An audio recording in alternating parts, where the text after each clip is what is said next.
Del Evangelio según San Mateo, 19 del 16 al 22.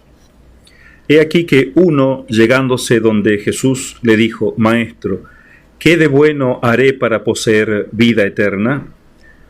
Ahora bien, él le dijo: ¿por qué me preguntas acerca de lo bueno? Uno es el bueno. Si quieres entrar en la vida, guarda los mandamientos. Le dice: ¿cuáles?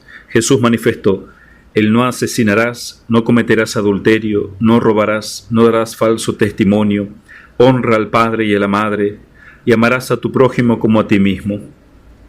Le dice el joven: todo eso lo he guardado, ¿de qué estoy falto todavía?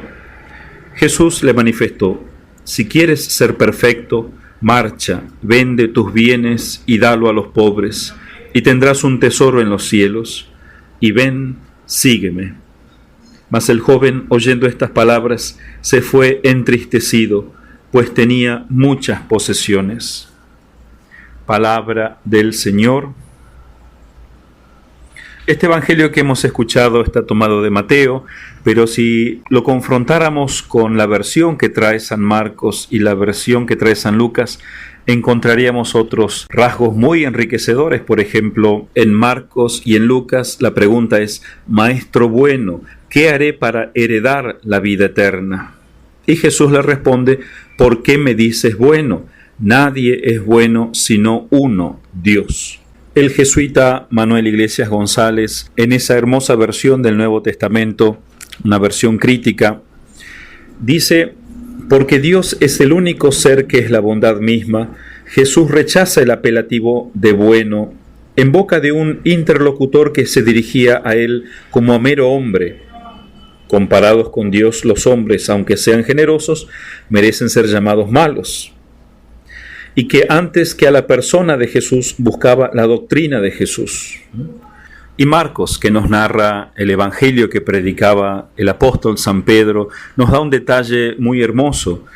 Dice que una vez que el joven le dice: todo esto lo he guardado desde mi juventud, o desde el inicio de mi juventud, dice: Jesús, mirándole, le amó y le dijo: una cosa te falta, marcha cuanto tienes, véndelo y dalo a los pobres. Luego ven y sígueme. Pero es ese detalle de que Jesús lo miró con predilección. O sea, literalmente dice: habiendo mirado en él, amó a él. O sea, hay dos momentos en esta frase. Primero, Jesús le dirige una mirada cariñosa, llena de amor.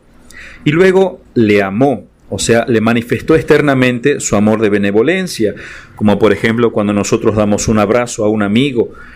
En este caso, esa benevolencia que Cristo le manifiesta es un llamado, una elección, lo elige para ser uno de sus seguidores, uno de sus discípulos. Es una vocación. Fíjense cómo toda vocación es un llamado de predilección, de amor de Dios. Sin embargo, el joven queda desconcertado ante lo que le pide Cristo, porque él esperaba que Cristo le dijera: tienes que hacer más o tener más. En cambio, Cristo le pide: ten menos o ten nada, despréndete de todo y luego ven y sígueme. Cristo le está ofreciendo una primogenitura, podríamos decir en el lenguaje del Antiguo Testamento, como dice Monseñor Straubinger en su hermoso comentario en su Biblia traducida en Argentina. Pero este joven prefirió las lentejas a la primogenitura, ¿no? Como en el caso de Jacob y Esaú, ¿no? Despreció el llamado espiritual por quedarse con las riquezas materiales. También dice Monseñor Straubinger, muy hermoso, dice: Jesús lo miró con amor, pero él, por mirarse a sí mismo, no supo mirar a Jesús. Y muchas veces nos puede pasar a nosotros que vamos a Jesús buscándonos a nosotros mismos, como también dice el padre jesuita Manuel Iglesias en uno de sus comentarios. El rico no esperaba aquella respuesta, había ido a Jesús a hacerle una consulta espiritual para su propia vida de perfección, no para seguirle como discípulo. Nosotros siempre tenemos que recordar que cuando vamos a buscarlo a Cristo es para seguirle a Él, para que nuestra vida se conforme a Él. no para que Dios nos arregle nuestros problemas a nuestra manera y que nuestra vida continúe girando alrededor de nosotros mismos. Puede ser muy provechoso aquello que decía el Papa Benedicto XVI, que invitaba a todos a regresar a esa hermosa práctica tan antigua que es la de la Lectio Divina. Hay muchos modos de estudiar y de meditar la Biblia, pero uno de los modos más hermosos y tan antiguos es la Lectio Divina, con mucho fruto para nosotros. La Lectio Divina, rápidamente, consta de 4 pasos. El primero es leer, lectio, cuando uno escoge un capítulo o una historia de la Biblia y la lee. No tiene que ser ni muy larga ni muy corta.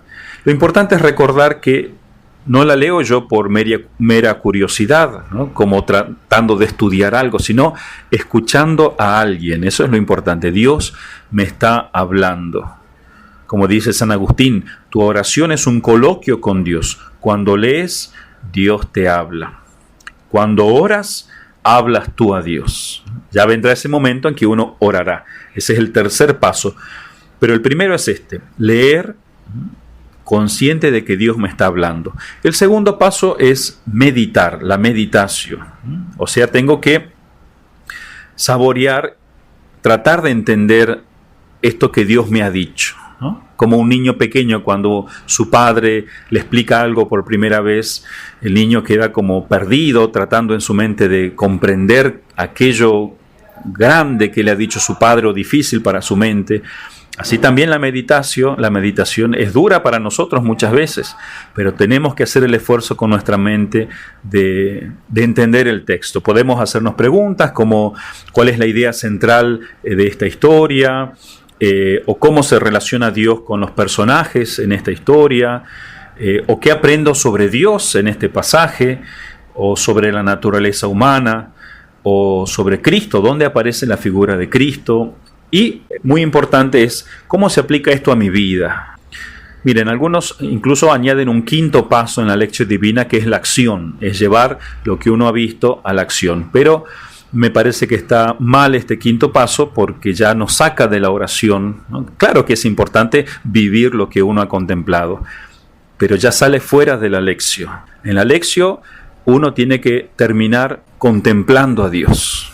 No es más importante la acción que la contemplación. Siempre la contemplación de la verdad y de Dios es lo más importante. Nosotros vivimos en una época muy activista, entonces creemos que vamos a impresionarlo a Dios con nuestras obras.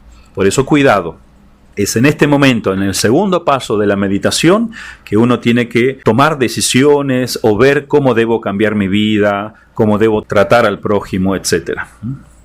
Tercero, la oración. Ahora llega el momento de responderle a Dios.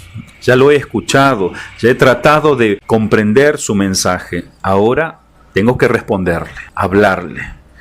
No sobre otras necesidades que yo tengo, sino principalmente sobre lo que Él me ha dicho, el tema que Dios me ha propuesto, lo que Él me ha mostrado en este momento de oración. Es importante dejarnos llevar por Dios, no nosotros llevarlo a Dios a donde queremos. Y finalmente la contemplación, el último paso, que aunque es algo más sencillo, es algo muy importante. Es el paso final, que es el de descansar en Dios. Es algo más pasivo, por así decir, pero muy importante. Es fijar nuestros ojos ya no en nosotros, en nuestros problemas, sino es fijar mi mente, mi corazón en Dios. Descansar en su bondad, en su hermosura, en su justicia, en su misericordia, en sus atributos, ¿no? Lo que Dios me ha mostrado, cómo Él se ha mostrado en la oración, es importante que yo lo saboree. Porque lo más importante en mi vida no son las criaturas, saborear las criaturas o a mí mismo, es saborearlo a Él. Este paso parece fácil, pero nosotros le huimos a este momento. Queremos que todo es hacer, que depende de nosotros. Es importante olvidarnos de nosotros mismos para descansar un pequeño momento en el cielo, por así decir. Es un cielo anticipado, como afirmaba San Ambrosio. Cuando tomamos con fe las Sagradas Escrituras en nuestras manos y las leemos, el hombre vuelve a pasear con Dios en el paraíso. Podemos incluso entonar un Magnificat o algún himno de alabanza o simplemente gozar de esa presencia divina. Entonces, que no nos pase como al joven rico que iba buscándose a sí mismo. Busquémoslo a Cristo y sus exigencias. Que la Virgencita nos enseñe especialmente este método de la Lectio Divina, la cual ella fue la que mejor lo practicó.